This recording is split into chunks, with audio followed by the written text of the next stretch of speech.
Petit point leçon. Équation cartésienne d'un plan. Donc l'espace est muni d'un repère O et JK, c'est-à-dire un point plus les trois dimensions, représentés par le vecteur I, le vecteur J et le vecteur K. Et on nous dit qu'on a un plan, on connaît un vecteur normal à ce plan. Donc imaginons un petit rappel que si mon plan est représenté par ma feuille ici, un vecteur normal à ce plan, c'est par exemple le vecteur formé par mon stylo ici. Ce qui veut dire avec un angle droit par rapport au plan. Donc, on connaît un vecteur normal n qui a pour coordonnées ABC non nulles. Et on nous dit que ce plan P, il admet une équation cartésienne de la forme AX plus BY plus CZ plus D égale à 0.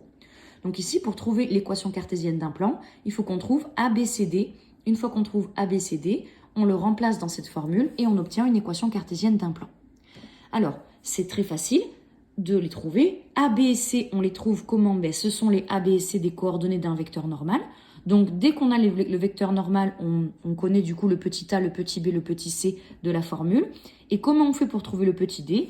On utilise cette équation cartésienne et on a besoin, pour trouver le petit d, d'un point qui est sur le plan. Donc, dans un exercice, on aura forcément un point A, par exemple, un point A qui a pour coordonnées xa, y, z, a, qui sera sur le plan. Et donc, comme le point A appartient à ce plan, les coordonnées du point A vont vérifier cette équation. Donc, on pourra remplacer déjà notre petit a, petit b, petit c par les coordonnées du vecteur normal, et ensuite x, y et z par les coordonnées d'un point du plan que l'on connaît. Et donc, ça va nous donner une équation où il n'y aura que d comme inconnu, et on pourra la résoudre et on trouvera d.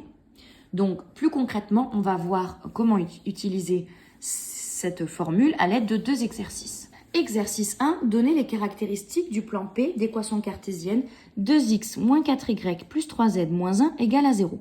Donc, quand on demande les caractéristiques d'un plan, ça veut dire de donner un vecteur normal et un point qui appartient au plan. Donc, le vecteur normal, rapidement, en fait, on va utiliser le fait que si on a un plan d'équation AX plus BY plus CZ plus D, alors un vecteur normal est de la forme ABC. Donc, du coup, ici, notre petit a, c'est 2, c'est le nombre qui est collé à X. Notre petit b, c'est moins 4, c'est le nombre qui est collé à Y. Notre petit c, c'est 3, c'est le nombre qui est collé à Z. Et notre petit d, c'est moins 1, c'est le nombre qui reste. Donc, un vecteur normal a pour coordonnées ABC. Donc, un vecteur normal au plan P a pour coordonnées 2, moins 4, 3. Déjà, on a trouvé un vecteur normal. Ensuite, il nous faut trouver un point. Donc, pour trouver un point, c'est assez rapide. Un point qui appartient à la droite. On peut choisir par exemple un X et un Y et on trouvera le Z en conséquence. Ici, si je choisis pour faire des calculs rapides que X égale 0 et Y égale à 0, je remplace X et Y par 0. Donc ça va me donner 2 fois 0 moins 4 fois 0 plus 3Z moins 1 égale 0. Ça va me donner 3Z moins 1 égale à 0, 3Z égale 1, Z égale 1 tiers.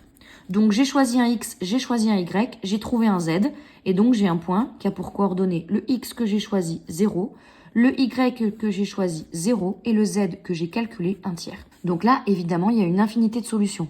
Parce que j'ai choisi X égale 0, Y égale à 0, j'aurais pu choisir X égale n'importe quoi, Y égale n'importe quoi, j'aurais trouvé par contre un Z unique choisi en fonction de X et Y. Mais du coup, là, il nous faut juste choisir deux coordonnées pour trouver la troisième. Et donc, je fais une petite phrase réponse. Le plan P admet pour vecteur normal n de coordonnées 2, moins 4, 3, celui qu'on a trouvé ici grâce au petit a, petit b, petit c, et il passe par le point A de coordonnées 0, 0, 1 tiers. Évidemment, on aurait pu trouver une infinité d'autres points et une infinité d'autres vecteurs normaux. Exercice 2. Dans un repère orthonormé, déterminer une équation cartésienne du plan P1 passant par A de coordonnées 4, moins 1, 2 et de vecteur normal n de coordonnées moins 1, 3, 2. Alors, comme on cherche une équation cartésienne du plan P1, on peut marquer déjà que ça sera de la forme AX plus BY plus CZ plus D égale à 0.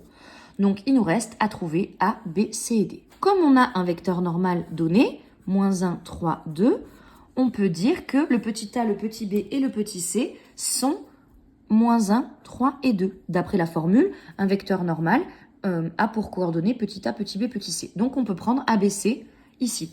Et donc, on réécrit l'équation cartésienne de notre plan en remplaçant petit a, petit b, petit c par ce qu'on vient de trouver.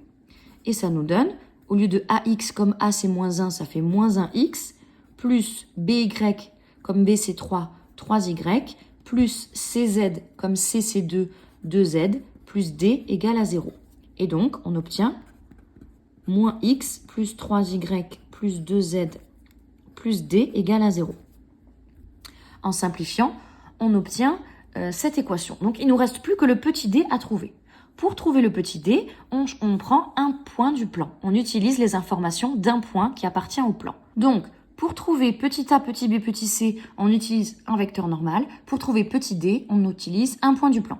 Donc, on écrit que A appartient au plan P1. Donc, comme le point A appartient au plan P1, les coordonnées du point A doivent vérifier cette équation. Donc, moins x, j'écris moins et à la place de x, je mets l'abscisse de A. Ça me donne 4. Moins 4, plus 3 fois à la place de y, je prends l'ordonnée de A. L'ordonnée de A, c'est moins 1. Plus 2 fois à la place de z, je mets la cote de A, 2 plus D égale à 0. En fait, les coordonnées de A doivent vérifier cette équation. Donc, moins XA plus 3YA plus 2ZA plus D égale à 0. Et donc, j'ai remplacé XA, YA et ZA par 4, moins 1 et 2. Et donc, ça me donne une équation où uniquement D est mon inconnu. Je la résous pour trouver D. Et je trouve que D égale 3. Donc, une fois que j'ai trouvé ABC grâce au vecteur normal et D grâce à un point du plan, je conclus en donnant mon équation cartésienne de mon plan P en remplaçant le A, le B, le C et le D par les nombres trouvés. Et donc, nous obtenons moins x plus 3y plus 2z plus 3 égale à 0. Une équation cartésienne de mon plan P1 est donc moins x plus 3y plus 2z plus 3 égale à 0. Voilà concernant les équations cartésiennes d'un plan.